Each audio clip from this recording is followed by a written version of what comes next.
On the night of June 17, 2017, somewhere in the dark waters off the coast of Japan, 7 American sailors were sleeping in their bunks when 50,000 tons of steel came crashing through the hull of their warship at full speed. They never had a chance to wake up. By the time anyone on the bridge of the USS Fitzgerald realized what was happening, the damage was already done, the water was already rushing in, and 7 young men were already dying in the darkness below the waterline. This is not a story about war. This is not a story about enemy fire or hostile action. This is the story of how one of the most powerful navies in the history of human civilization nearly lost a guided missile destroyer on a calm, clear night in peacetime because of a chain of mistakes so catastrophic, so avoidable, so breathtakingly human, that investigators and naval experts are still shaking their heads years later. This is the story of the USS Fitzgerald, the ACX Crystal, and the deadliest peacetime accident in the United States Navy in more than 40 years. To understand why this collision happened, you have to understand what the USS Fitzgerald was. She was not just any ship. The Fitzgerald was an Arleigh Burke-class guided missile destroyer, one of the most sophisticated warships ever built by human hands. She was 509 feet long, displacing over 9,000 tons of water when fully loaded. She carried Tomahawk cruise missiles capable of striking targets over 1,000 miles away. She had radar systems so advanced they could track dozens of airborne and surface targets simultaneously. She had a combat information center packed with some of the most expensive, most capable electronics ever installed on a fighting vessel. She was, by almost any measure, a marvel of modern naval engineering. And on the night of June 17, 2017, none of that mattered. None of the missiles, none of the radar, none of the combat systems did anything to prevent what was about to happen. The Fitzgerald was homeport at Yokosuka, Japan, which is the largest United States naval installation in the Asia-Pacific region. Yokosuka has been the home of American naval power in the Pacific since the end of World War II, and the destroyers stationed there carry an enormous operational burden. They are among the most deployed ships in the entire United States Navy, constantly underway, constantly tasked with patrols, exercises, and escort missions across some of the busiest and most strategically important waters on Earth. The waters around Japan are not peaceful, quiet stretches of open ocean. They are some of the most heavily trafficked shipping lanes in the world, with thousands of commercial vessels moving through them every single day, carrying cargo from Asia to every corner of the globe. It was in these waters, specifically in the waters approaching the Sagami Inlet southwest of Tokyo Bay, that the Fitzgerald was operating on the evening of June 16th and into the early hours of June 17th. The ship had recently completed a port visit and was returning toward Yokosuka. The night was clear. There was no storm. Visibility was good. The sea state was relatively calm. By every objective measure, conditions were about as favorable as they get for safe navigation in those waters. And yet, what was about to unfold would be anything but safe. The ACX Crystal was a Philippine-flagged container ship operated by a Japanese shipping company. She was enormous by the standards of commercial shipping, stretching nearly 700 feet in length and displacing somewhere around 50,000 tons when loaded with cargo. She was carrying containers stacked high above her deck, and she was on a regular commercial route through those same waters. Container ships like the ACX Crystal are the workhorses of global trade. They carry the televisions and the clothing and the electronics and the raw materials that fuel the world economy. They operate on tight schedules, following carefully plotted courses across the world's oceans, crewed by merchant mariners who are professionals in their own right, trained to operate in exactly these kinds of busy, complex maritime environments. What happened in the hours before the collision is a story of deteriorating watch standing, failed communication, ignored warnings, and a culture of exhaustion and overwork that had been building for years aboard not just the Fitzgerald, but across the entire surface warfare community of the United States Navy's 7th Fleet. The investigation that followed would peel back layers of dysfunction so deep and so systemic that the findings would shock not just the Navy, but the entire defense establishment of the United States. Let us take you back to the evening of June 16, 2017. The sun was setting over the waters southwest of Japan as the USS Fitzgerald made her way through one of the world's busiest shipping corridors. The officer of the deck, the sailor responsible for the safe navigation of the ship during that watch, was a junior officer. In the normal operation of a United States Navy warship, the officer of the deck holds enormous responsibility. They are the captain's direct representative on the bridge. When the captain is not present, the officer of the deck is in command of the ship's movements. They are responsible for maintaining safe speed, safe course, and above all, for following the rules of the road, the internationally recognized regulations for preventing collisions at sea, known formally as call regs. Call regs have been around in various forms since the 19th century. They are the maritime equivalent of traffic laws, and like traffic laws, they exist for one reason and one reason only, which is to prevent ships from running into each other. The rules are not complicated in their basic structure. They establish which ship has the right of way in any given encounter. They specify what actions a vessel must take when another vessel is approaching on a collision course. They require watchstanders to use all available means to assess the situation and to take timely, decisive action to avoid any risk of collision. They are the foundation of safe navigation at sea, and every officer who stands watch on a naval vessel is trained in them extensively. On the night of the collision, the rules were not followed. Not adequately. Not in the ways that could have prevented what happened. But to understand why, you have to understand the environment in which the crew of the Fitzgerald was operating, because the failures of that night did not begin that night. They had been building for months, for years, through a perfect storm of overwork, understaffing, inadequate training, and leadership failures that ran from the bridge of the Fitzgerald all the way up the chain of command. The 7th Fleet, the naval force responsible for operations across the vast Pacific and Indian Ocean region, had been under enormous operational pressure for years before June 2017. The demands placed on surface ships in the region had grown dramatically as tensions with China, North Korea, and other potential adversaries had increased. Ships were being deployed longer, operated harder, and maintained with fewer resources than the mission actually required. Maintenance backlogs were enormous. Training certifications had lapsed on multiple vessels. Crews were chronically fatigued, running on inadequate sleep, operating complex systems for which some of them had received insufficient training. A report prepared by the Navy after the Fitzgerald collision, and a companion collision that would occur just 2 months later involving another destroyer called the USS John S. McCain, found that the surface warfare community had been sailing toward disaster for years. The report used language that was almost unprecedented in its bluntness. It described a culture of do more with less that had pushed sailors and ships beyond safe operating limits. It found that basic seamanship and navigation skills had atrophied.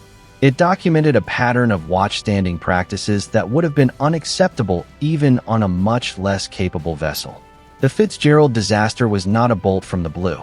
It was the predictable outcome of a system that had been strained to the breaking point.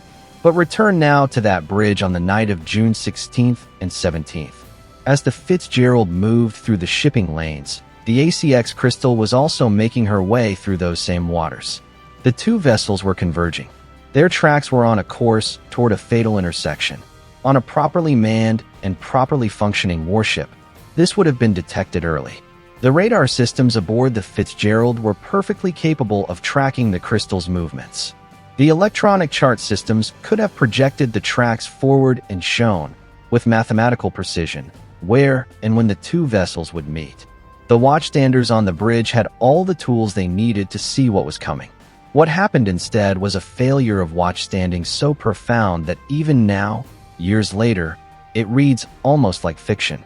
The watch team on the bridge was not maintaining the kind of vigilant, constant awareness of the surrounding traffic that the situation demanded. The contacts in the area, meaning the other ships that the radar was detecting, were not being tracked and assessed with the rigor that call regs required. Proper plots were not being maintained. The closest point of approach for the Crystal, the mathematical point at which the two ships would be nearest to each other if neither changed course, was not being calculated with the accuracy or the urgency that the situation demanded. And here is where one of the most haunting details of the entire tragedy emerges. The ACX Crystal, in the minutes and hours before the collision, actually altered her course multiple times. She maneuvered in ways that, if you plot them on a chart, look almost like the actions of a ship that was uncertain, perhaps confused, perhaps attempting to avoid a collision herself, but doing so in ways that were erratic and difficult to predict. The exact reasons for the crystal's maneuvers have never been fully and definitively established. What is established is that the Fitzgerald's watch team did not adequately respond to the developing situation. They did not take the early, assertive action that callregs required. They did not call the captain to the bridge when the situation warranted it. The captain of the Fitzgerald, Commander Bryce Benson, was in his sea cabin, the small cabin directly adjacent to the bridge where the captain of a warship sleeps when the ship is at sea, so that he can be called instantly if needed. He was not called until it was far, far too late. At approximately 1:30 in the morning on June 17, 2017, the ACX Crystal struck the USS Fitzgerald on her starboard side. The impact occurred below the waterline, where the Crystal's enormous bow struck the destroyer with devastating force. The Crystal was larger, heavier, and the physics of the collision were merciless. The Fitzgerald's starboard side was torn open. 2 berthing compartments, the spaces where sailors sleep when they are off watch, were directly in the path of the Crystal's bow. These spaces flooded almost instantly. The men sleeping in those compartments had no warning. They had no time. The water came in with the force of a catastrophic flood, and in the darkness and the chaos, there was no escape. 7 sailors died in those compartments. Their names were Fire Control Man First Class Carlos Victor Ganzan Cibeon, Fire Control Man Second Class No Hernandez, Fire Control Man Third Class Nak T. Truong Huyen, Gunner's Mate Seaman Dakota Kyle Rigsby, Electronics Technician Second Class Kenneth Aaron Smith, Personnel Specialist First Class Xavier Alec Martin, and Yeoman Third Class Shingo Alexander Douglas. They were young men. Some were barely adults. They had families, friends, futures. They had volunteered to serve in the United States Navy and had been sent to a ship that, through no fault of their own, had been operating in ways that made their deaths not a matter of if, but of when. The damage to the Fitzgerald was severe. Beyond the flooding berthing compartments, the ship's combat information center, the nerve center of the entire vessel, the compartment from which the ship's radar and weapon systems are controlled, was also compromised. The structural damage to the ship's hull was extensive. The Fitzgerald was, in the immediate aftermath of the collision, fighting for her own survival. Water was pouring into her through the torn hull. The ship listed. She was in serious danger of sinking. What prevented the Fitzgerald from sinking was the extraordinary courage and professionalism of her crew in the immediate aftermath of the collision. Sailors throughout the ship, many of them shocked, many of them injured, many of them not fully understanding what had just happened, responded with the kind of disciplined, trained action that the Navy trains for in damage control drills. They closed watertight doors. They shored up damaged bulkheads. They fought the flooding with every tool available to them. They pumped water. They patched holes. They kept the ship alive through sheer human effort, determination, and seamanship. It was, in the most literal sense of the word, heroic. Commander Benson, the captain, had been thrown from his bunk by the force of the collision. He had suffered serious injuries, including a dislocated shoulder. But he got to the bridge. He took command. And what he found when he assessed the situation was a ship that was damaged almost beyond belief, crewed by sailors who were in shock, who were injured, who were grieving, and who were fighting with everything they had to keep their vessel afloat. The rescue efforts that followed involved not just the Fitzgerald's own crew, but other vessels that responded to her distress calls. Japanese Coast Guard ships arrived on scene. U.S. Navy ships from Yokosuka were dispatched at high speed. Helicopters flew through the night to assist. The operation to stabilize the Fitzgerald and get her back to port was a massive undertaking involving dozens of vessels and hundreds of personnel. That she made it back to Yokosuka at all was a testament to her crew. In the days that followed, the bodies of the 7 dead sailors were recovered from the flooded compartments below. The process of recovering them was difficult and dangerous, requiring Navy divers to enter the darkened, flooded spaces and extract the remains of their shipmates. It was a grim and heartbreaking task, and the men who performed it did so with a dedication that honored the fallen. The investigation that followed the collision was among the most extensive and consequential in the modern history of the United States Navy. The Naval Criminal Investigative Service conducted a criminal investigation. The Navy conducted its own administrative investigation. Congressional committees demanded briefings and testimony. The press coverage was enormous, and as more details emerged, the story became not just a tragedy, but a scandal. What the investigations revealed was damning. The watch team on the bridge of the Fitzgerald had failed in nearly every respect. The officer of the deck had not maintained proper situational awareness. The required plots had not been kept. Proper lookouts had not been stationed. The captain had not been called when the regulations and the common-sense logic of the situation demanded it. And beyond the individual failures of the watch team, the investigations found systemic failures that implicated the entire chain of command, from the ship's leadership up through the Seventh Fleet itself. The investigations found that the Fitzgerald had significant training and certification deficiencies. Some of the watchstanders had not been properly qualified for the roles they were performing that night. The ship had not been operating at the level of readiness that was required for safe navigation in those waters. The pressure to maintain operational commitments had overridden the basic requirements of safety and proper seamanship. The commanding officer, Commander Benson, was relieved of command. So was the executive officer, Commander Sean Babbitt. The command master chief was also relieved. Naval criminal charges were filed, an extraordinarily rare step for the Navy, which almost never pursues criminal prosecution of naval officers for navigational accidents. Charges were brought against Commander Benson for dereliction of duty, as well as against the officer of the deck and the officer in tactical command.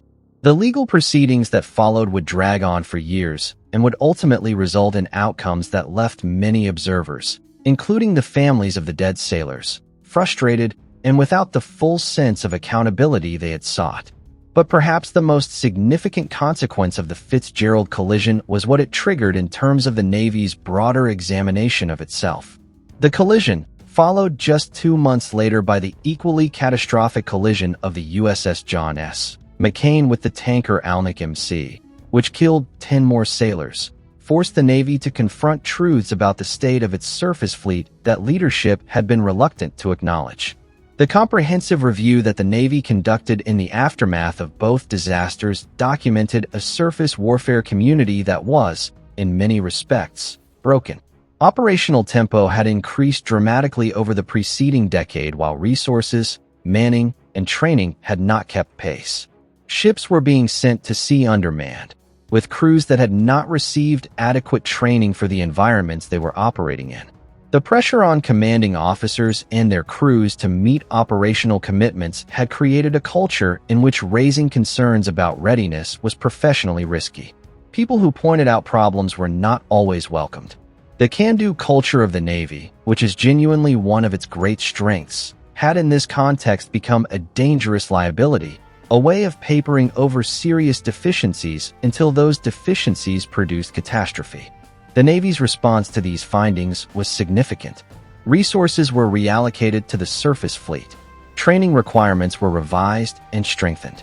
Watch-standing standards were tightened. Crew rest requirements were updated and enforced more rigorously. A new emphasis was placed on basic seamanship and navigation skills that, in the rush to operate technologically advanced combat systems, had been allowed to atrophy. The changes were real and they were meaningful, though critics argued they did not go nearly far enough, and that the underlying culture that had produced the disasters had not been fundamentally reformed. For the families of the 7 sailors who died aboard the Fitzgerald, none of the institutional reforms brought their loved ones back. The parents, spouses, siblings, and children of Carlos Cibeon, No Hernandez, Ngoc Truong Huynh, Dakota Rigsby, Kenneth Smith, Xavier Martin, and Shingo Douglas had to find a way to live with losses that were, in the most profound sense of the word, preventable. These were not men who died in combat. They were not lost to the fortunes of war. They died because the systems that were supposed to keep them safe had failed, because the people responsible for their safety had not done their jobs, and because a broader institutional culture had allowed a catastrophic accumulation of failures to go uncorrected until it was too late. The civil litigation that followed the collision added another layer of complexity, and, for the families, another arena in which to seek some measure of justice or accountability. The shipping company that operated the ACX Crystal, the Japanese firm NYK Line, was named in lawsuits. The legal proceedings were complicated by questions of international maritime law, by the multiple jurisdictions involved, and by the inherent difficulty of assigning precise percentages of blame to parties on both sides of the collision. The legal battles stretched on for years. One of the most deeply troubling aspects of the entire Fitzgerald story is the question of what the ACX Crystal's crew knew and when they knew it. The Crystal's AIS data, the automatic identification system transponder data that commercial ships are required to broadcast, showed the container ship making a series of unusual maneuvers in the period leading up to the collision. There were allegations and investigations focused on whether the Crystal's crew had been asleep, had been negligent in their own watch standing, or had taken actions that contributed to the collision. The Crystal did not immediately stop after the collision. She continued for some miles before turning back. This generated enormous controversy and raised serious questions about what her crew knew in the immediate aftermath of the impact. The Philippine authorities, who had jurisdiction over the Crystal's crew, conducted their own investigation. The findings were complex and, to many observers, incomplete. The full picture of what happened on the bridge of the ACX Crystal in those critical hours has never been established with the same degree of detail and transparency as the Fitzgerald's own failures. This asymmetry in accountability, with American naval officers facing criminal charges while the commercial vessel's crew faced less intensive scrutiny, was noted by many commentators and by the families of the dead sailors. There is something else about this story that demands attention, something that goes beyond the specific failures of that specific night, and it is the question of what we ask of the men and women who serve in the armed forces of the United States, and indeed in the armed forces of any nation. We ask them to operate in conditions of extreme stress, extreme fatigue, extreme responsibility. We ask them to manage systems of extraordinary complexity. We ask them to maintain vigilance through long watches in the middle of the night when their bodies are screaming for sleep. And then, when systems designed by human beings and operated by human beings and managed by human institutions fail, we ask the individuals at the bottom of the chain of command to bear the heaviest burden of accountability. The sailors who were on watch on the Fitzgerald that night made serious mistakes. That is not in dispute. The investigation findings are clear and they are damning. But those sailors were also products of a system that had failed them, that had placed them in positions of enormous responsibility without ensuring they had the training, the rest, the support, and the oversight they needed to succeed. The commanding officers who were held accountable bore genuine responsibility for what happened on their watch. But the admirals who had allowed the 7th Fleet to operate at unsustainable tempo, the budget decision-makers who had starved the surface fleet of resources, the senior leaders who had looked the other way as readiness declined, those people also bore responsibility. And the degree to which that responsibility was ever truly reckoned with is a question that does not have a comfortable answer. In September 2017, the Navy released the results of its comprehensive review. The document was blunt in a way that official government reports rarely are. It acknowledged that the disasters had not been accidents in the simple sense of the word, that they were the predictable product of a surface fleet that had been pushed past its limits. It called for fundamental reforms. It named the problem with unusual directness. Whether those reforms have been fully implemented, whether the culture has truly changed, whether the next generation of sailors is safer than the generation that served aboard the Fitzgerald and the McCain, those are questions that analysts and reformers within and outside the Navy continue to debate. The USS Fitzgerald herself was repaired over a period of years at a cost that exceeded $300 million. She was recommissioned and returned to service, her hull rebuilt, her systems upgraded. In a physical sense, she was made whole again. But the 7 men who died in her berthing compartments cannot be made whole. Their names are remembered. Their service is honored. And the story of how they died should be a reminder, for as long as ships sail the seas and young people are asked to crew them, of the price that is paid when institutions fail the people they are supposed to protect. There is a final dimension to this story that we have not yet fully explored, and it is the dimension of technology. The Fitzgerald was, as we have said, an extraordinarily capable technological platform. She had radar systems, navigation systems, combat systems, communication systems of remarkable sophistication. But in the investigation of the collision, what emerged was a picture of a crew that was not fully utilizing those systems, that in some cases did not fully understand those systems, and that had developed informal practices and shortcuts that bypassed the very safeguards those systems were designed to provide. This is not unique to the Navy. In virtually every domain of complex human endeavor, from aviation to medicine to nuclear power, there are documented cases of operators failing to properly use the sophisticated systems at their disposal, of cutting corners, of developing workarounds that feel efficient in the short term but erode safety margins in ways that only become visible when something goes catastrophically wrong. The Navy's investigation of the Fitzgerald found exactly this pattern. The crew had sophisticated tools and was not using them properly. The training that would have ensured proper use of those tools had been inadequate, and the oversight mechanisms that should have caught and corrected these deficiencies had not been functioning effectively. The lesson here is not that technology is insufficient. The lesson is that technology is only as good as the systems and cultures that govern its use. A ship with the world's most advanced radar is still vulnerable if the watchstanders do not know how to properly interpret what the radar is showing them. A navigation system that can display the closest point of approach for every contact in the area is useless if the operators have not been trained to use it correctly, or if the operational tempo is so high that there is never enough time to use it the way it was designed to be used. The USS Fitzgerald collision is studied today in naval academies, in professional military education programs, in maritime safety courses around the world. It has become, alongside the USS John S. McCain collision that followed just 10 weeks later, a defining case study in the catastrophic consequences of institutional failure in high-stakes operational environments. The two collisions, occurring in the same fleet, within the same summer, killing 17 sailors in total, forced a reckoning that the Navy had been avoiding for years.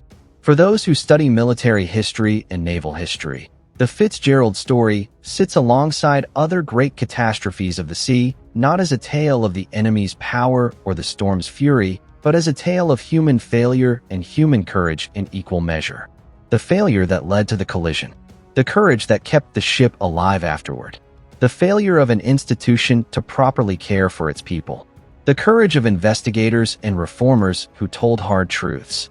These are the two faces of this tragedy, and they are inseparable.